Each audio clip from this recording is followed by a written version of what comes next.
Hello everyone, welcome you all to this 50th session of Modern Marketing. In today's session, we are going to discuss about service delivery and quality in service.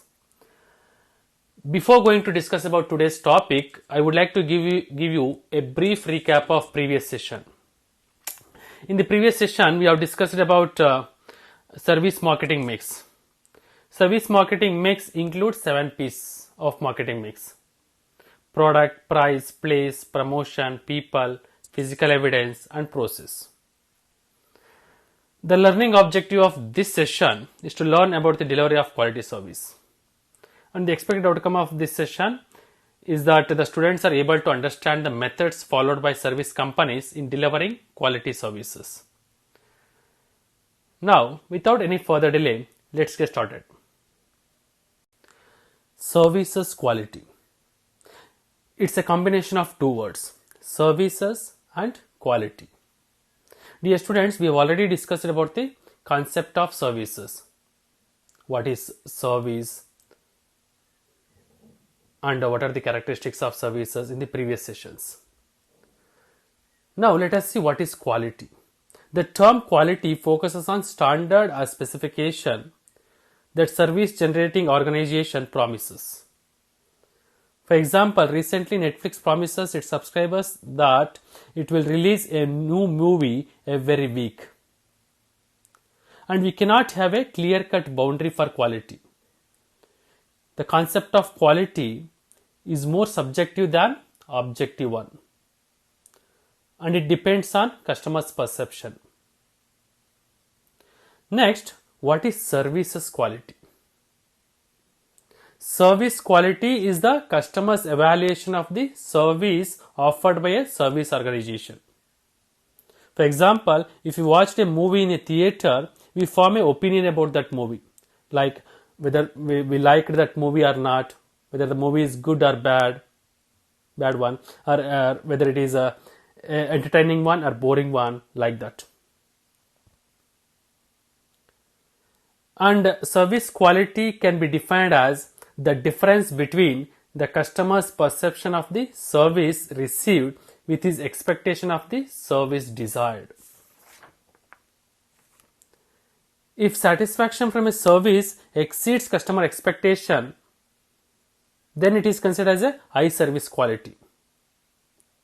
And if satisfaction from a service fails to exceed the customer expectation, then it is considered as a low service quality. Now let us see service quality model. Service quality model was developed by A. Parasuraman, Valery Zitmal and Leonard L. Berry. This model highlights the main requirements for delivering high service quality, and at the same time it identifies 5 gaps that prevent successful delivery of services. The service quality model is divided into 2 sections, consumer section and marketer section. The area above the line, you can see the line in the middle of the diagram C. The area above the line is considered as consumer section, and the area below this line is considered as marketer section. Consumer section covers word of mouth communication, personal needs and past experience. These 3 factors sets out customer expectations, that is expected service. And the expected service will be compared with perceived service to find out the quality of service. And marketer section. Marketer section covers management perception of the consumer expectations, service quality specifications, service delivery and external communications to the consumers. And you can also find out 5 gaps in this model. Gap 1, Gap 2, Gap 3, Gap 4 and Gap 5. We are going to study in detail with reasons for these gaps and corrective measures to reduce these gaps. Gap number 1 is management perception gap. The first gap occurs due to difference between customer expectations and management perception of consumer expectations. This gap generally arises because management does not know exactly what customer expects. For example, in hospital administration may think patients want better food, but patients may be more concerned with nurse responsiveness. The number one reason for gap number 1 could be insufficient marketing research. Dear students, if proper marketing research is not done, then gap number 1 might exist. Market research involves collecting information about customers and their expectations. This problem can be solved through proper customer research on continuous basis. Number 2 reason could be poor service recovery. Often, when customer service do not meet customer expectations, the customer complains. The handling of this complaint is crucial for service organizations. And this is the time a service organization can make up for their failure and satisfies the customer at a time of service recovery. The service provider gets a view of customer perception and it helps to close the gap. The third reason for gap number 1 could be poor relationship marketing. This involves building strong relationship with the customers rather than just dealing them as a one-time buyer. Stronger the relationship, the smaller will be the gap and the customer become loyal. Next, gap number 2 is service quality specification gap. The second gap is the gap between management perception and service quality specifications. The service organization has an understanding of what it thinks the customer expects, but service organization is not able to translate these into specifications. For example, hospital administrators may tell the nurses to give fast service, but may not specify how fast. There are 2 reasons for gap number 2. Number 1, poor management commitment. Dear students, gap number 2 occurs when the top management lacks commitment, which can be due to resource committed to quality. To solve this gap, management should allocate resources towards improvement of quality that customer considers vital. And number 2 reason could be poor service design. A poor service design can result in gap number 2 because new service development is unsystematic. And service designs developed may be ambiguous and unidentified, leading to confusion among employees which reflect in delivery of services. So, proper service design is necessary to solve this gap. Next, gap number 3 is service delivery gap. This gap occurs due to the difference in service delivery standards or specifications and the actual service delivery by the employees. This means that the quality specifications laid down by the service organization for the staff to follow were not met at the time of service production and delivery process. Reason number 1 for this gap number 3 could be employees not fulfilling their roles. It is the role of the employees to cater to the effective and efficient delivery of the service. An employee not delivering service to the customer requirement, then this gap 3 can be existed. So, service organizations should recruit and train their employees about how to deliver service on time to customers. And the second reason could be failure to match demand and supply. The gap in service delivery can occur if the service providers are not able to match the demand and supply. Since services are intangible and perishable, services cannot be stored. So if there is a low demand for their service, it results in a loss, as these cannot be stored for later use. On the other hand, if there is a higher demand for the service organization again lose sales and hence revenue. So there should be proper match between demand and supply. Next, gap number 4. Gap number 4 is market communication gap. The market communication gap occurs when the service delivered is not as per the expectation created by the communication or advertisement made by the organization. For example, if an hospital brochure shows a beautiful room but the patient finds it cheap and tacky looking, external communications have distorted the customer expectations. First reason for gap number 4 could be planning problem. When operation personnel are not involved in marketing communication campaigns, the promises made by communication advertisement tend to be not realistic or accurate, but it can be exaggerated. So to solve this problem, use of realistic advertisement is required. Second reason for gap number 4 could be over-promising. To sell services, marketing people can get carried away and promise more than they can deliver.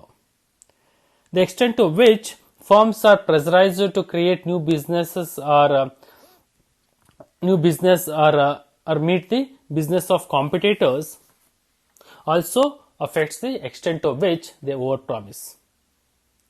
Overpromising can be done through advertisement, personal selling, etc. To close this gap, service organizations should deliver products and services as per promises made. And the last one, gap number 5. Gap number 5 is the perceived service quality gap.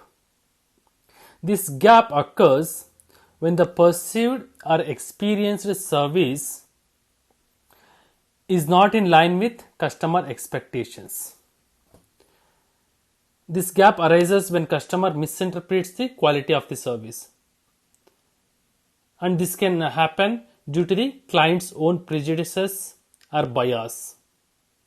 For example, if a doctor or physician keep visiting the patient to show care, but the patient may misinterpret this as an indication that something is really wrong. These are the 5 gaps every service organization must overcome in order to deliver high service quality. Next concept, dimensions or determinants of service quality. Based on service quality model, researchers identified 5 determinants of service quality in descending order of importance. Number 1, reliability. Reliability is the ability to perform the promised service dependably and accurately. Next, second one, responsiveness. Responsiveness is the willingness or readiness to help customers and provide them with prompt service. This is the another determinant. Next, third one, assurance. Assurance is the knowledge, skills and competence of the employees to perform the service, and the courtesy and respect of the employees for their customers, and the effective communications of the employees with the customers in a language that the customers can understand. And next, fourth one is empathy. Empathy is the easy approachability, the understanding of the needs and requirements of the customers, and the provisions of caring and individualized service to the customers. And the last one, tangible. Tangible refers to the physical evidence like the appearance of physical facilities, equipments, personnel and communication materials which receive attention from service provider. These are the 5 determinants of service quality every service organization must adopt while delivering their service to customers. Now, let us see some of the best practices adopted by top service companies. Number 1, strategic concept. Dear students, top service providers are customer obsessed and they have a clear sense of their target customers and their needs, so that they developed a distinctive strategies for satisfying their customers. Next, top management commitment. Companies such as Marriott, Disney and Ace Hardware have a thorough commitment to service quality. These companies' managers look monthly not only at financial performance but also at service performance. Ray Kroc of McDonald's, who is responsible for franchising and expansion of McDonald's, insisted on continually measuring each McDonald's outlet on its conformance to QSCV, means quality, service, cleanliness and value. And even some companies insert a reminder along with employees' paychecks brought to you by customer. It shows the top management commitment. Next, third best practice is high standards. The best service providers set high quality standards. Let's take example of banking industry. In the banking industry, which is highly regulated, Citibank still aims to answer customers' phone calls within 10 seconds and answer the customers' letters within 2 days. It has been an industry leader in social media for their customer service. So that by providing faster customer services, Citibank set a high quality standards in banking industry. Next best practice is profit tires. Top service providers always cuddle big spenders to retain their patronage as long as possible. Like customers in high profit tiers get special discounts, promotional offers and lots of special services. And those in low profit tiers who barely pay their way may get more fees, stripped down services and voice messages to process their inquiries. Next, monitoring systems. Top audit firms audit their service performance and even their competitors on a regular basis. They collect voice of the customer measurements to probe customer satisfiers and dissatisfiers and use comparison shopping, mystery or ghost shopping, customer service, suggestion and complaint forms, service audit teams, customers' letters. By doing all these, they continuously monitor their service quality. And the next best practice is satisfying customer complaints. Top service providers encourage disappointed customers to comply and also empower employees to remedy the situation on the spot. And these have been shown to achieve higher revenues and greater profits than companies without a systematic approach for addressing service failures. These are the 6 best practices followed by top service providers. Next, marketing strategies for service firms. Dear students, every service firms develop their own marketing strategies to succeed as well as to overcome competition and survive in the highly competitive service industry. Now let us see 3 important marketing strategies for service firms. Number 1, differentiating services. Dear students, customers who view a service as fairly homogeneous care less about the provider than about the price. Marketing excellence requires service marketers to continually differentiate their brands so they are not seen as a commodity. Let's take the example in e-commerce industry. Amazon under its Prime subscription scheme provides free delivery and CMT delivery services, video streaming services, ad free music, free in-game services, etc. But other e-commerce companies do not provide all these services in one basket. In this way, Amazon differentiates its services from its competitors. Next, primary and secondary service options. What the customer expects is called the primary service package. And what the service provider provides add-on services in addition to primary services are called secondary services. Let us take the example of hotel industry. In hotel industry, room service and food service are considered as primary service. And hotels can also provide add-on services such as merchandise for sale, free breakfast buffets, loyalty programs, etc. These are considered as the secondary services. In this way, hotels can differentiate their services and serve their customers in a better possible way. And the third one is innovation with services. Innovation is as vital in services as in any industry. New service categories are constantly being introduced to satisfy the changing and unmet needs and wants of the customers. These are the three important marketing strategies for service firms. By this, we come to the end of this session. I hope you liked this session.